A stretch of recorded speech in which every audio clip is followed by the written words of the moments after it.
Merci d'être venu déjà, ça fait plaisir. Si vous êtes venu pour dormir, ça va aussi. Je vous préviens, hein, je vous spoil dès le départ, je vous donne mon point de vue, et à la fin, en fait, vous n'avez pas besoin de rester. Hein, donc vous avez la réponse dès le début de la conf. Hein. Donc en fait, le mindset, voilà, c'est ça. Donc pour moi, le mindset, c'est juste un ensemble de comportements. Voilà. Donc s'il y en a qui veulent partir, voilà, c'est bon.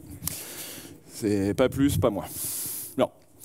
En fait, je vais vous raconter un peu l'histoire de ma vie. C'est depuis que j'ai commencé. Non, réellement, en fait, c'est quelque chose qui, à la base, ne m'intéressait pas. Bon. Adaptation, on change. Il y a un bug sur le retour vidéo. Ah, voilà, il y a une latence. Attends, voilà. C'est bon, ça repart? Ouais, nickel. Donc, en fait, qui je suis? Jérôme, je vis à Singapour. Je travaille pour Zenica. Je suis facilitateur, coach agile, je fais du serious game aussi. Je suis un peu curieux et un continuous learner. J'aime apprendre. Et dans ma vie avant d'arriver à Singapour, j'ai été un peu technique. C'est-à-dire que j'ai été responsable de la performance web, j'ai fait de la gestion de crise et pour plus de 50 pays, ce qui m'a amené à côtoyer beaucoup de personnes un peu sur ces zones-là. Et finalement de m'apercevoir que, dans une des réponses que je vous donne aussi dès le départ, hein, c'est que finalement l'être humain, qu'il soit en Asie, en France ou autre, c'est le même, en soi. Il y a des petites choses qui diffèrent quand vous les comprenez, mais à la fin, une fois que vous créez la confiance avec une personne, quel que soit d'où il vient, ça reste la même chose. Donc créez la confiance, comprenez vos comportements, et voilà, c'est ça. Vous pouvez toujours partir. Non, ça va. Donc, le menu d'aujourd'hui. Je vais vous expliquer, en gros, comment j'en suis arrivé là. Donc aussi le pourquoi du mindset, pourquoi c'est intéressant et pourquoi finalement c'est utile. Comment je l'ai pratiqué et qu'est-ce que j'en ai fait et à la fin une définition d'un peu qu'est-ce que c'est. Je vous donnerai les slides sur Sked. J'ai étudié pas mal de choses sur les références des personnes qui avaient déjà écrit sur le mindset, qui je ne suis pas forcément d'accord, mais au cas où, vous pouvez les lire, peut-être que vous serez d'accord avec eux et pas avec moi. C'est juste un retour d'expérience, donc c'est mon point de vue. Donc vous pouvez le prendre ou pas le prendre, et dans les deux cas, c'est mieux. Pour vous.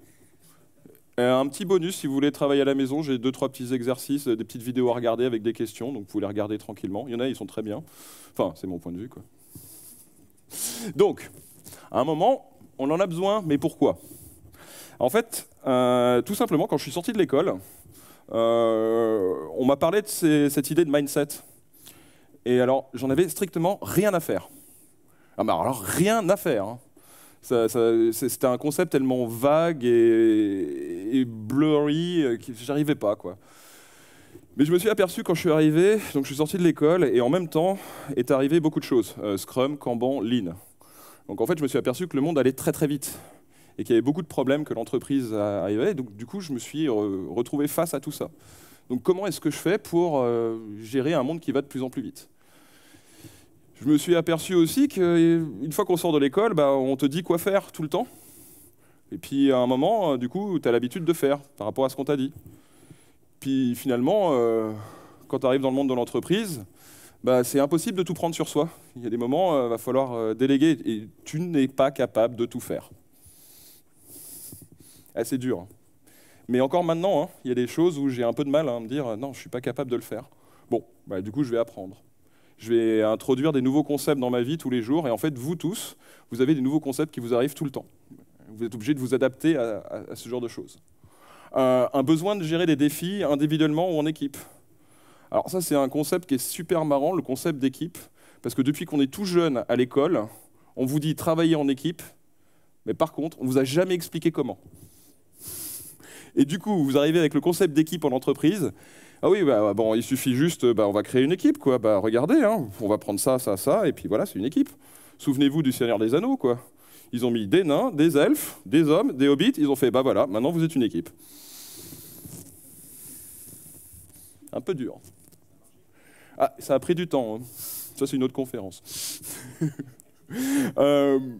Adapter ses comportements à une situation. Ça, c'est un truc. C'est que moi, j'avais toujours eu l'habitude de réagir.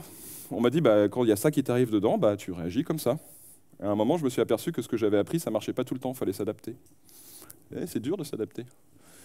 Et bah, ayant un potentiel de fainéantise assez élevé, j'ai essayé d'avoir un meilleur équilibre de vie. Donc ma fainéantise était que j'aimerais pas revenir le soir chez moi avec du travail. Non, parce que j'avais travaillé toute ma scolarité en travaillant soir, nuit, week-end, vacances scolaires, et donc là, le travail, c'était une libération. J'avais plus à travailler le soir. Donc j'ai pas envie de recommencer, quoi.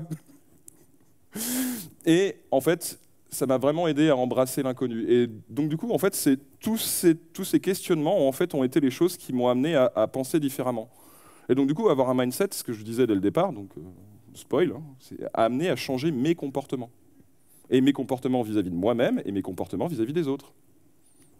Donc, finalement, ça m'a été utile pourquoi ? En fait, je me le suis pris de plein fouet.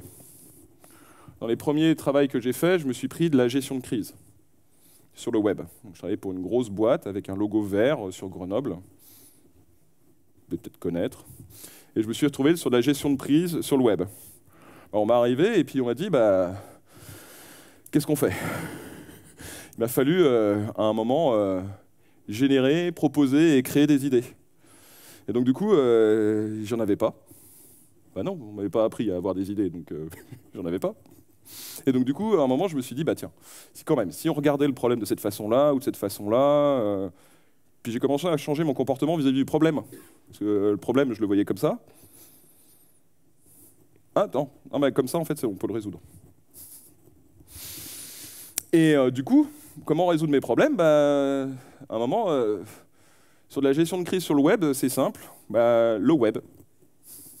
Donc tu sors de l'école, on t'a appris à faire une application web. Facile. Bon, une fois qu'elle est mise en production, on a le réseau interne, hein, l'infrastructure, les équipements, les firewalls, Internet, les devices que vous utilisez tous, et tout ça. Donc là, en fait, la collaboration, elle était simple. Hein. Je n'avais pas les réponses à tous. Donc j'ai dû aller collaborer avec des gens et créer des équipes. Alors les équipes, ce n'étaient pas des équipes hiérarchiques qu'on voit dans un organigramme. En fait, j'ai créé mes propres équipes de connaissances. Donc j'ai dû adapter mon comportement pour aller me dire, je sais pas, mais putain, si je discute avec lui, ah, bah lui, il a l'air de savoir. Tiens, salut, tu veux prendre un café ? Et à partir de là, du coup, j'ai pu commencer à répondre aux changements et à m'adapter. J'avais créé mon réseau. En fait, par le comportement que j'ai eu d'aller vers les autres, j'ai commencé à pouvoir résoudre des problèmes. Mais ce n'était pas moi qui le résolvais. Hein. C'était l'ensemble de toutes les personnes qui étaient derrière. Et alors là, c'est un moment, ça c'est le truc qui m'a fait le plus mal, la prise de décision. Ah oui, ça c'est le truc pareil, à l'école, la prise de décision, on te la donne avant, hein, tu vas faire ça. Et à un moment, il a fallu prendre des décisions. Mais les décisions, c'était aussi des décisions personnelles, c'est pas une décision simple, hein, dire bah, on va faire ça, c'est le plan. Non, à un moment, c'était est-ce que je vais poser la question à cette personne ? Est-ce que... Ouais, je sais pas comment... Putain, il est super haut dans la hiérarchie, peut-être qu'il va pas vouloir me répondre. Oh bah... Bon, allez, j'y vais. Et du coup, j'ai pris des décisions. Mais c'était des décisions vraiment personnelles, mais qui m'ont amené aussi à prendre des décisions. Une fois que j'avais compris l'écosystème, j'ai proposé un plan et je lui ai dit, ça marchera. Bon, jusqu'au jour où ça n'a pas marché, et puis j'ai appris... Mais ça, c'est dans les prochains slides. Et tout ça, en fait, ça a amélioré mes pratiques à délivrer de la valeur continuellement. Bon.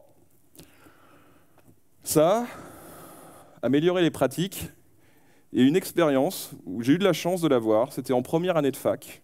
J'ai commencé un sport qui s'appelait l'aïkido. Et c'est la première fois que je faisais un art martial. Et l'art martial, oh, c'était cool. Je voyais des gens avec des ceintures noires, et j'étais un peu fraîchement, oh, c'est cool. Puis j'étais allé voir mon sensei, et je lui ai dit, sensei, comment on devient un maître ? Comment on a une ceinture noire ?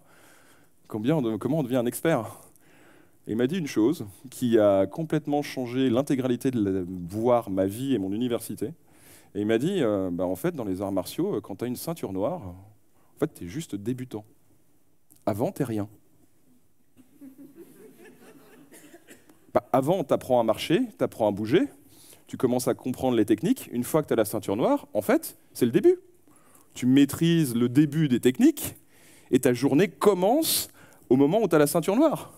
Et le premier dan est juste un niveau d'expertise. Mais avant la ceinture noire, bah, tu n'es juste moins qu'un débutant. Et là, je me suis dit, bah, finalement, une fois que j'ai mon diplôme, bah, c'est juste une journée qui commence. Ah, mais une fois que j'ai passé une certification, bah, j'ai juste les bases qui vont me permettre d'aller plus loin. Et ma journée, elle ne s'arrête pas à la certification, elle ne s'arrête pas au diplôme. En fait, elle commence juste. C'est juste que j'ai donné assez d'intérêt à quelque chose pour continuer à être curieux et avancer.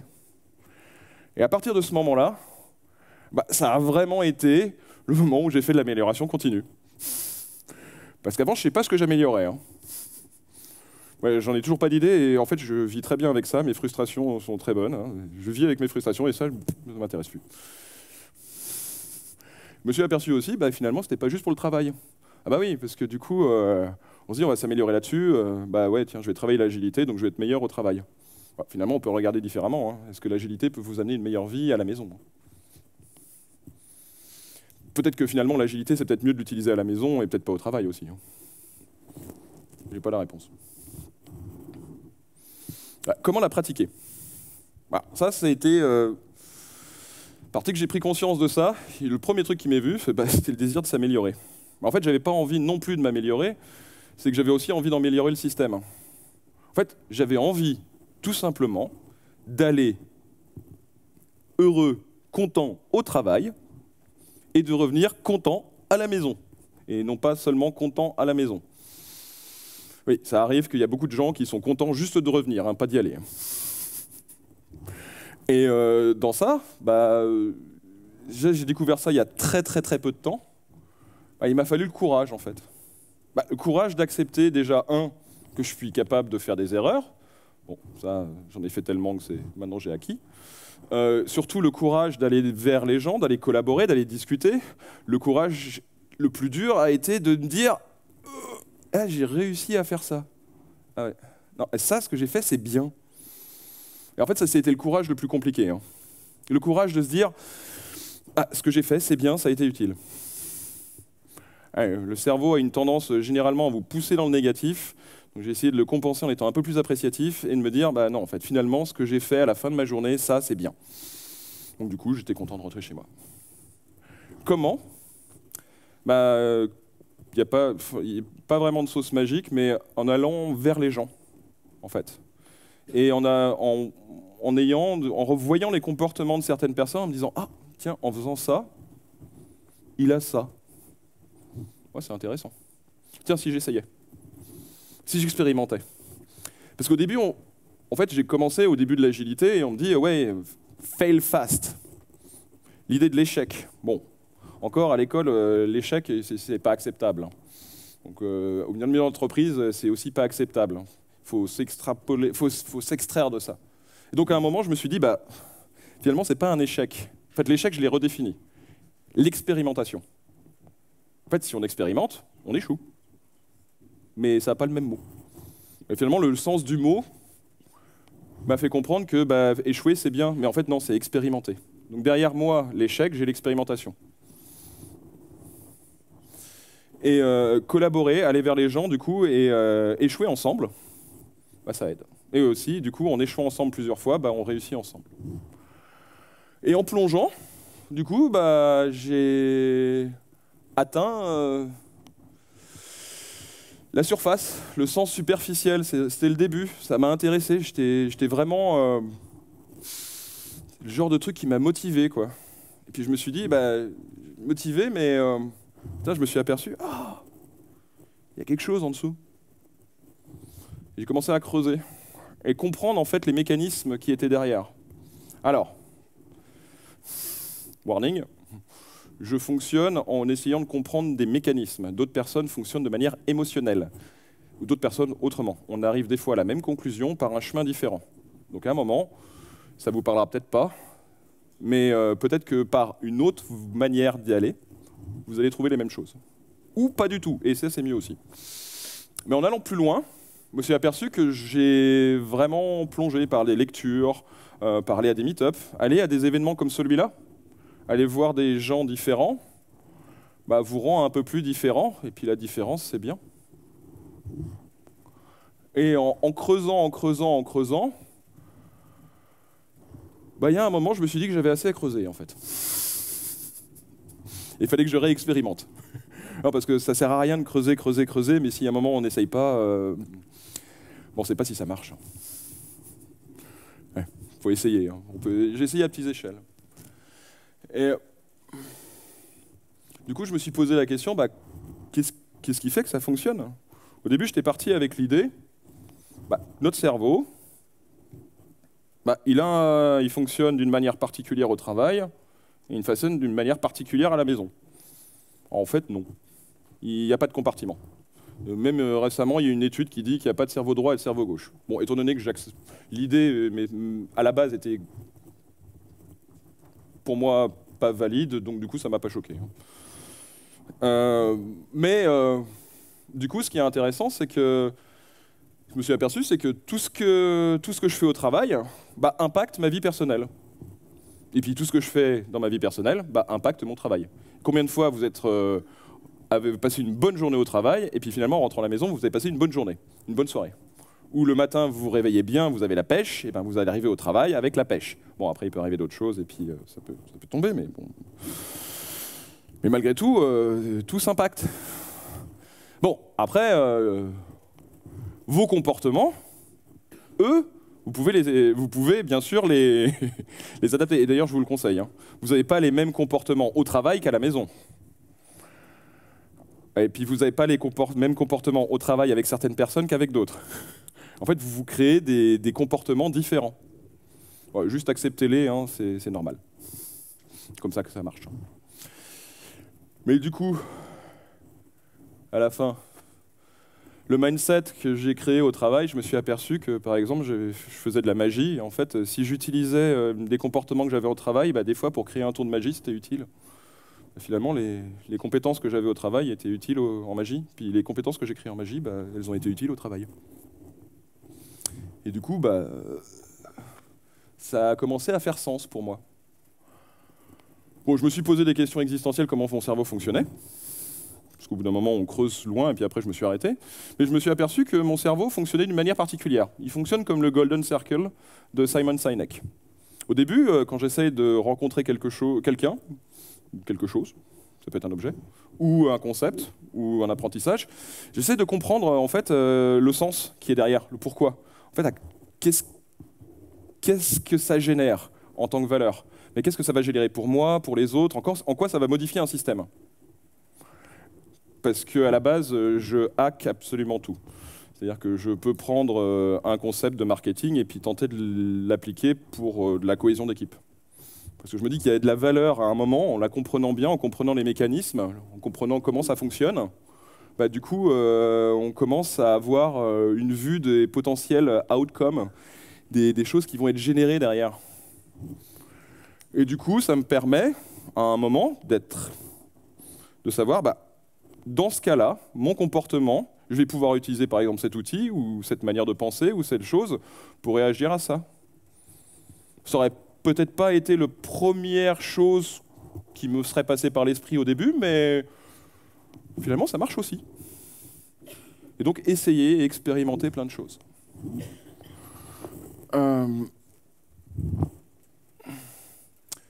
Et ça a été une réflexion un soir dans un bar, avec de l'alcool, et qui a fait sens le lendemain, en discutant avec des amis. Et c'est assez marrant, en fait.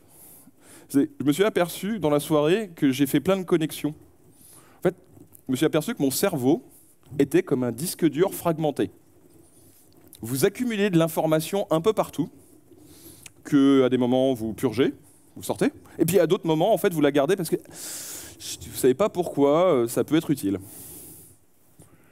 Puis à un moment, vous allez voir un film, vous parlez avec quelqu'un, vous lisez une BD, vous allez à une exposition. Puis votre cerveau qui était comme ça au début, bah, il finit comme en bas. Parce qu'à un moment, en connectant ce truc-là, plus ce truc-là, plus ce truc-là, puis d'un seul coup, pouf, le wow moment. Ah bah oui, ça fait sens. Ça faisait pas sens avant, hein. Mais juste en ayant connecté tout ça, ça fait sens. Donc moi, mon objectif, c'est d'essayer d'expérimenter plein de choses dans le but de faire en sorte que mon cerveau, qui a des informations là, bah, ils sont un peu plus comme ça après. La chose que je me suis aperçu, c'est que en fait, une fois qu'on est là, bah, si ça se trouve, en fait, on se retrouve dans la phase du dessus, et puis avec d'autres expériences, il va se redéfragmenter. C'est jamais stable. Et ça s'améliore à chaque fois. Faut accepter, hein, on s'améliorera toujours. Et donc du coup, voilà, ça a été un de mes AA moments il y a quelques années à Gilles Grenoble, où une personne nous a présenté ce modèle-là. Comment apprendre une compétence. Au début, on est incompétent, inconscient. On ne sait rien. On ne sait même pas que ça existe. Et il y a un trigger qui se passe, et on devient conscient de son incompétence. Et c'est cool. Ah oui, c'est une chose nouvelle à développer. C'est bien. Et, incompétent, c'est positif. Ça veut dire qu'on ne l'a pas encore, la compétence. Mais là, vous avez un choix. Et il est libre à vous. Et les deux cas sont les bons. Soit vous décidez de rester incompétent et que vous êtes confortable avec, parce que ça ne vous servira pas. Soit vous décidez de devenir compétent. En un ou deux mots, vous choisissez. Et donc là, il y a le trigger de dire bah, je vais devenir compétent, parce que ça m'intéresse et je pense que derrière, ça va générer quelque chose. Du coup, vous pratiquez, vous pratiquez, vous pratiquez. Vous savez, c'est un peu comme l'agilité. Au début, vous pratiquez le framework, vous pratiquez les outils, puis vous devenez compétent, inconscient. Et là, vous dites bah voilà, ça y est, je suis expert. Bah, en fait, le truc, c'est que ça continue à tourner. Hein. Vous êtes toujours dans la compétence incompétent, inconscient de quelque chose d'autre. Et c'est comme ça qu'on s'améliore. Un exemple très simple, on est en montagne, il y a le ski, il y a des personnes qui arrivent, j'en ai vu, hein, qui font « Waouh, il y a des personnes qui skient comme ça, c'est facile ». Ils louent une paire de skis, ils louent des chaussures, ils montent en haut de la piste, ils mettent les chaussures, et là, ils sont incompétents, inconscients. À un moment, ils mettent les deux pieds en face de la piste, et là, l'incompétence consciente arrive très vite, comme l'arbre. Deux solutions. Tu finis au bar et tu continues à picoler toute la semaine. Deuxième solution, tu prends des cours de ski. Si tu prends des cours de ski, tu commences à connaître quelques pistes et tu commences à t'améliorer et ça va un peu mieux, quoi. Puis à la fin de la semaine, bah, tu sais faire 3-4 pistes et tu es super content et tu te la pètes. Puis une année, deux se passent et tu connais tout le domaine et c'est génial. Jusqu'au jour où tu arrives au printemps et tu as un pote qui te dit « Tiens, je connais un hors-piste à côté, c'est super sympa. » Et tu découvres la neige croûtée. Tu sais pas ce que c'était. Hein. Et là, tu redeviens incompétent, inconscient. Hein. Tu te dis « Ah, bah, non, en fait, finalement, je sais pas ce qui est. » Ah, puis attends, la neige, elle change tout le temps, donc du coup... Et ce qui se passe aussi, bah, c'est que quand vous créez une de vos compétences, là, bah, à un moment, vous en avez peut-être une deuxième qui est déjà là. Vous savez, l'effet magique qui se passe, c'est que si vous avez ça et ça, si ça se trouve, pouc, il y en a une troisième qui se crée. Puis vous savez, quand on monte celle-là, bah, ça monte celle-là. Puis bah, aussi, ça monte celle-là. Donc à chaque fois que vous améliorez sur une compétence, vous en améliorez plein d'autres. Et le cumul de tout bah, gère encore plus de compétences, ce qu'on appelle l'amélioration continue. Et quoi qu'il arrive, l'ensemble des personnes qui sont ici, vous êtes tous ultra compétents dans plein de choses. Et à la fin de votre vie, vous serez encore plus compétent que maintenant. Et demain, encore plus compétent que maintenant. Et vous ne ferez que vous améliorer dans votre vie. À des moments, vous déciderez de rester à un moment du cadran et c'est à ce moment-là où je vous dis juste une petite astuce. Au moment où vous êtes là, soyez confortable avec le fait que vous avez décidé d'arrêter. Et le meilleur moyen de ne pas créer de problème potentiel, c'est d'être transparent sur le fait, avec certaines personnes, de dire « je me suis arrêté là ». Ça aidera pour la communication. Un peu creusé, je vais aller assez vite sur ça, mais l'idée qui était derrière, c'est comment ça fonctionne. Du coup, vous avez peut-être entendu parler de la route d'Hemmings, le PDCA, Plan, Do, Check, Act. C'est un moyen aussi de comprendre la montée en compétences. Vous voulez faire quelque chose, vous le planifiez. Du coup, vous créez des hypothèses. Vous en avez plein. Vous en prenez une. À un moment, vous prenez cette hypothèse. Bon, on va faire quelque chose en réaction à cette hypothèse.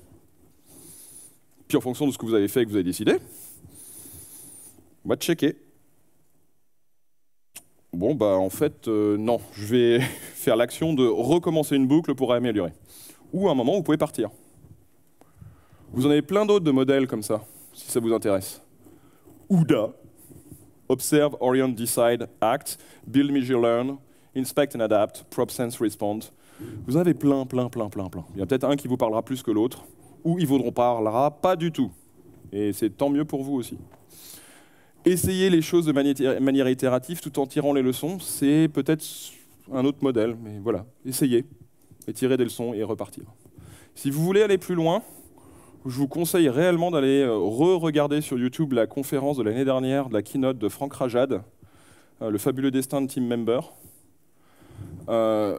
pour regarder ce qu'il dit sur la deuxième loi de la thermodynamique appliquée à une équipe et les concepts de la cybernétique et de la boucle de feedback. Parce que finalement, les concepts de la cybernétique, de la boucle de feedback, la thermodynamique, vous pouvez l'appliquer à vous-même aussi.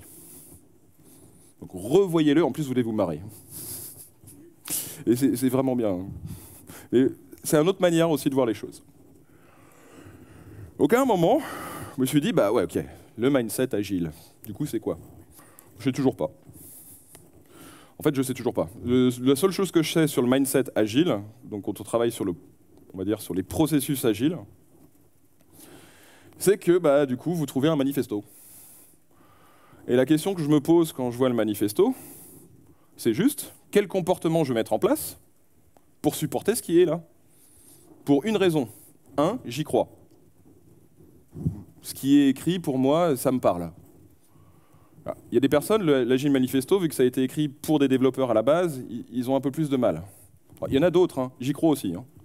Art of Agile, où on a un petit point plus sur la réflexion et l'improvement et le delivery. Vous avez aussi Modern Agile.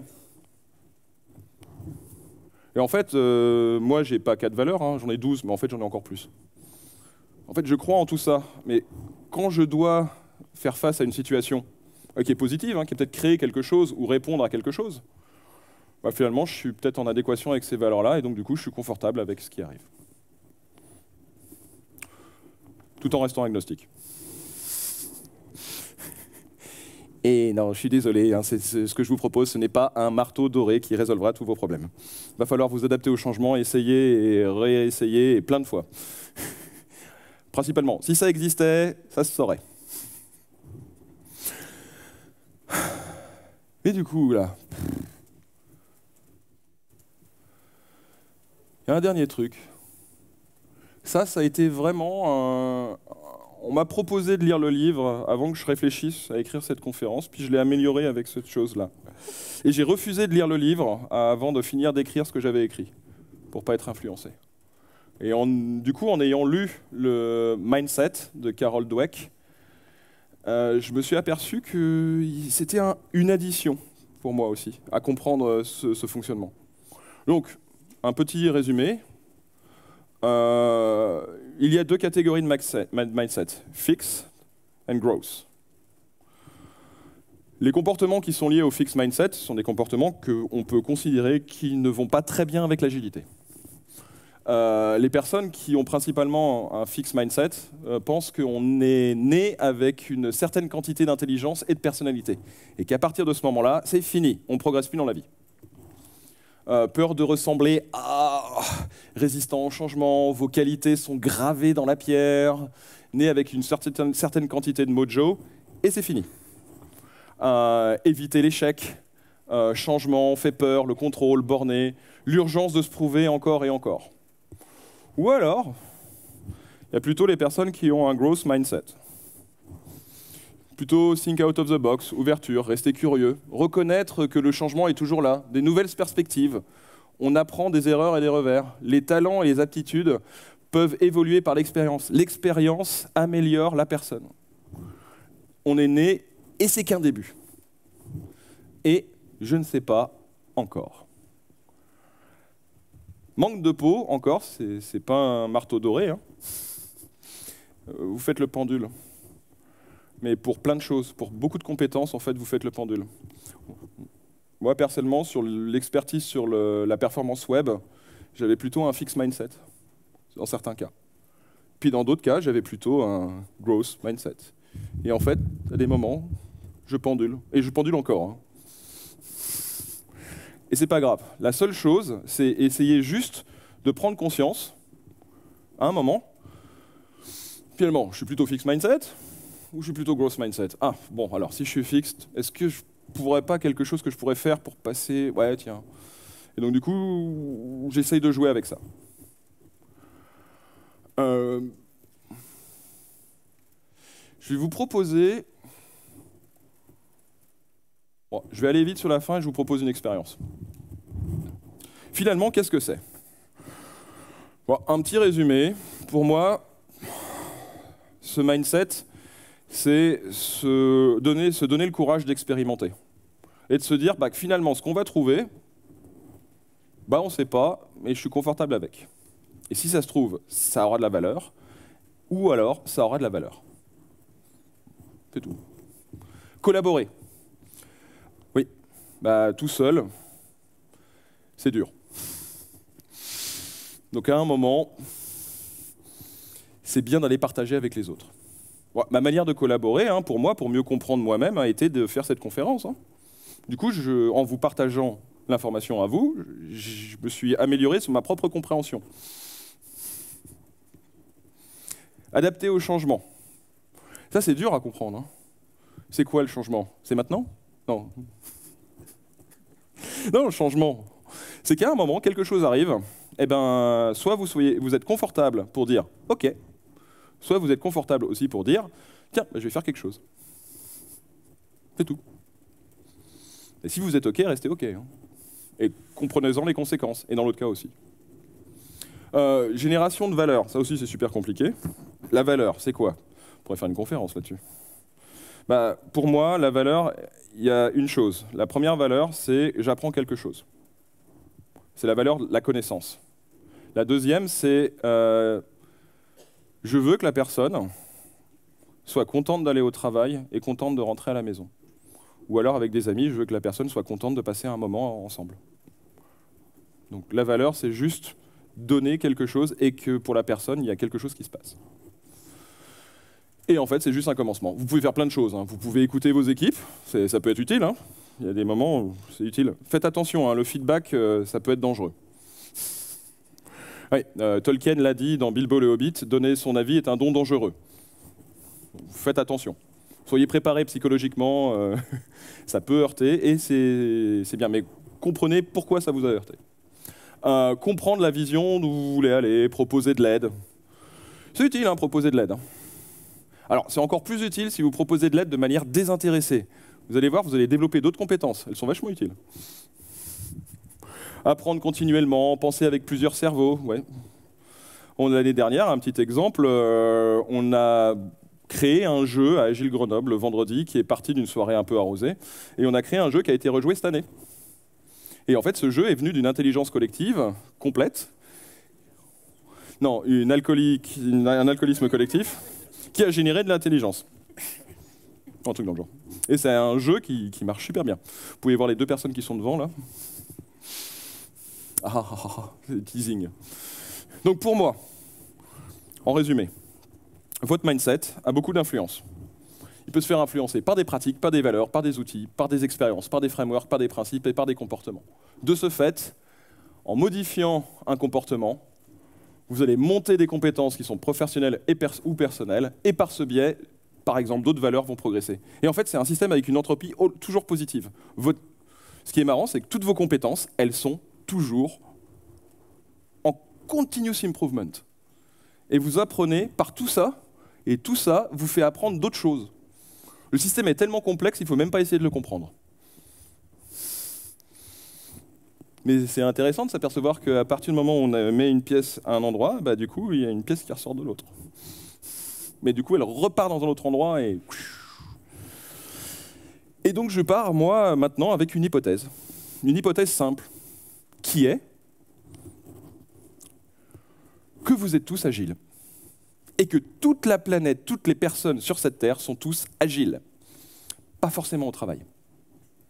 Et donc, vous avez tous eu, à un moment, des comportements lors d'une passion, lors, par exemple, si vous avez des enfants, comment gérer vos enfants, ou avec d'autres choses, qui vous ont amené à répondre à des problèmes.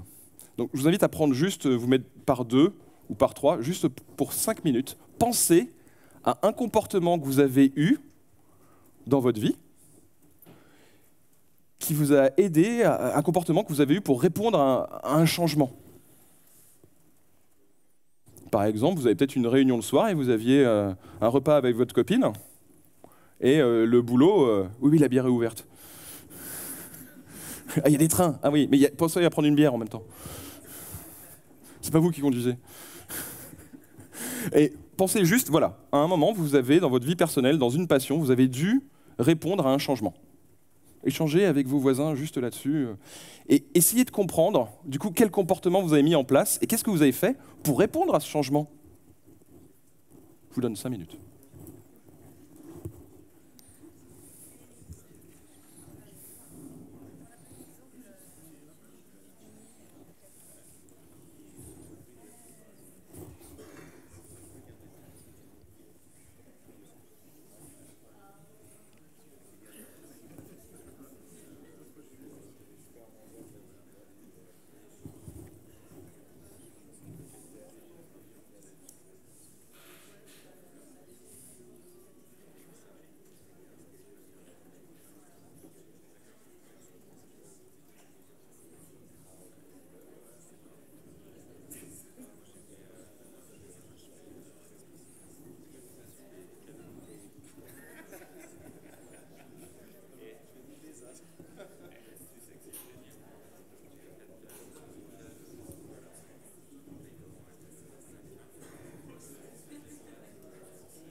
Si je vous laisse plus de temps, en fait, ça durera 15 minutes.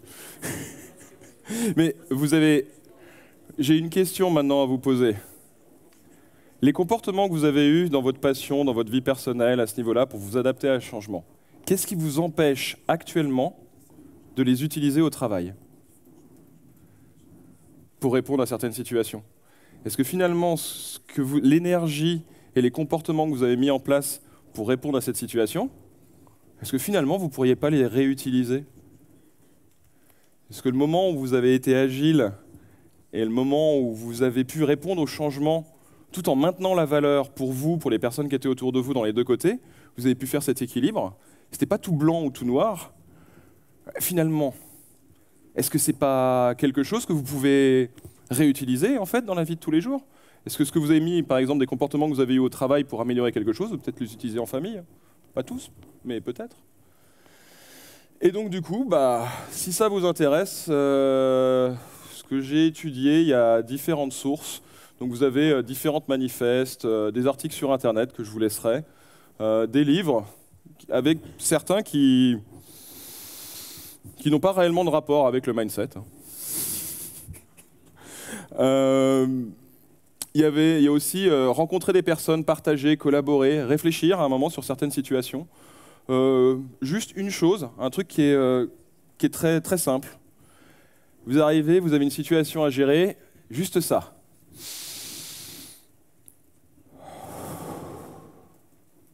Et après, on y va. Juste prenez le temps de temps en temps juste de respirer. Prenez 1 minute de temps en temps juste pour... Concentrez-vous juste sur votre respiration et expirez. Juste essayez d'évacuer les choses. Regardez des films, soyez curieux, allez dans des expos, il y a plein de choses. Dans les bonus, il y a 2 vidéos. Il y en a une, c'est un flashbob de musique classique. Je peux expliquer l'agilité avec ça. Je peux expliquer le DevOps, Scrum. Je peux expliquer plein de choses avec une vidéo de l'hymne à la joie. Et celle-là, si vous ne connaissez pas, c'est Primitive Technology. Un mec qui construit une forge depuis rien. Et au moment où il s'arrête, il pourrait s'arrêter, hein, mais finalement, non, il continue d'améliorer. C'est des petites vidéos qui sont assez sympas. Et puis après, il y a des conférences, si ça vous intéresse. Puis d'autres choses, il y en a plein. Et du coup, si vous avez des questions, je réponds avec 7 heures de différence. Mais vous pouvez même m'envoyer des WhatsApp, hein, ça ne me dérange pas. Donc voilà, en résumé, ce que je tenais à partager avec vous, c'est juste, prenez conscience que vous êtes tous super compétents et qu'à un moment, les comportements que vous avez ou vous pouvez créer, vous pouvez les réutiliser autre part. Vous pouvez peut-être apprendre des comportements des autres et puis essayer de voir les choses différemment. Et je finirai sur juste ça. Parce que je vais vous inviter à mettre le doigt en l'air, tous. Et vous allez dessiner une horloge, une grosse horloge, et vous tournez en sens des aiguilles d'une montre. Voilà. Vous dessinez une horloge, vous regardez bien, bien au plafond, vous le dessinez bien, et vous bloquez votre poignet pour dessiner l'horloge, et vous descendez tout doucement. Tout doucement, tout doucement, tout doucement, et maintenant vous continuez à regarder votre doigt, et oui, vous tournez dans le sens inverse des aiguilles d'une montre. À un moment, quand vous observez une situation, vous la regardez sous un angle. Puis finalement, en changeant de perspective, il y a peut-être une autre vue. Et vous savez quoi? Il y a même un moment où c'est devant vos yeux, et c'est même plus une horloge, c'est juste une ligne droite. Donc, essayez dans votre vie de regarder les choses sous un différent angle, et qu'à un moment, adaptez vos comportements. Merci.